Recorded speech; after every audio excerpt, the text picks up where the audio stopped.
All right, it's Friday. I'm out of my day job and I've made the short walk over to my brewery. I'm gonna start getting ready for my brew tomorrow morning. Every Friday I come here after work and get ready for my homebrew sized brews. Every Saturday I do 2 brews, 1 control, 1 experimental. And since I do it so often, I've gotten pretty fast at doing it, and I've cut out as much of the labor as I possibly can. So I'm gonna show you how I do it. I'll make a hopefully not so boring fast video about how it's done, and then I'll try the beer, I think, probably, and then if I can figure out how to use my editing software, I'll do a slower walkthrough where I explain everything that gets done, but hopefully it'll be clear on the first go round. All right, I'm out to it.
Good yield.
Alright, so I hope you were entertained by that. I'm going to do one more run through now and voice it over and give a brief explanation of what you were looking at. Turning a keg into a table, that's kind of a neat trick. We just use a pine round with a piece of PVC pipe on the bottom of it for that. Here we are just getting our grain ready the night before. We just store it in a bucket so it's ready when we come in. This is a shot of the rig we got.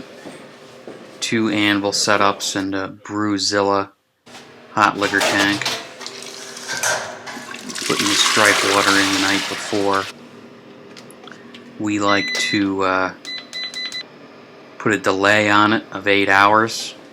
Then we go home, and when we come in the next morning, it's ready to go.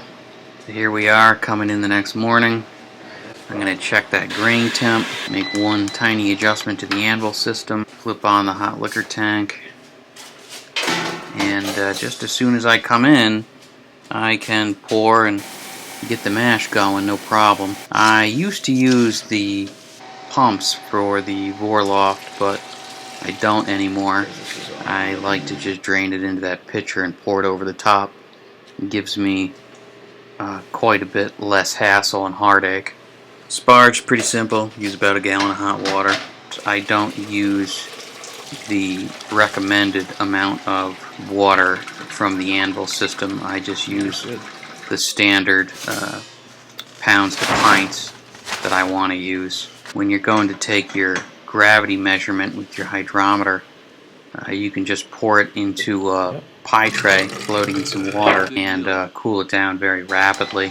My father is opening up some dip tube buoys. These are great because they allow us to ferment and serve in the corny keg, and we don't have to do any racking at all. We put it in and that's where it stays until the end of the brew. You can see it here. It's just a floating ball at the end of a tube, of a flexible tube, and it draws your beer off the top until your level is down to the bottom, and then when you start seeing sediment, beer's done. This next bit says boiling down to reach 1075 original gravity. What I've done here is taken my gravity reading from before and taken a volume measurement inside of my anvil system with this stainless steel ruler. And after that, I don't have to keep taking gravity measurements. I just do a little bit of algebra and I boil it down to the volume I want, which is measured in inches, or I top it up with a little bit of water at the end. And I don't even take another measurement. I just know it will be what I want it to be. Just to show what you should be doing when you're killing time, using power tools after drinking. Alright, 90 minutes is up. This is me draining the wort down the dip tube that I just installed. Going down the dip tube will help keep it from getting oxidized while it's hot. And as the other keg says, there's no need to sterilize because the water going in is still very, very hot. At this point, I've got 2 kegs that are perfectly sterile on the inside, and I cool them off. I don't think you need oxygen or anything unless you're doing some kind of super high proof brew. Another benefit of this is that all the air inside of there is sterile. Another neat trick probably people already know, just fill a spray bottle with Sandy Star. Doing some dry hopping in bags. You just leave those pole spring valves open, and you're doing an ale especially, no need for a fermentation lock.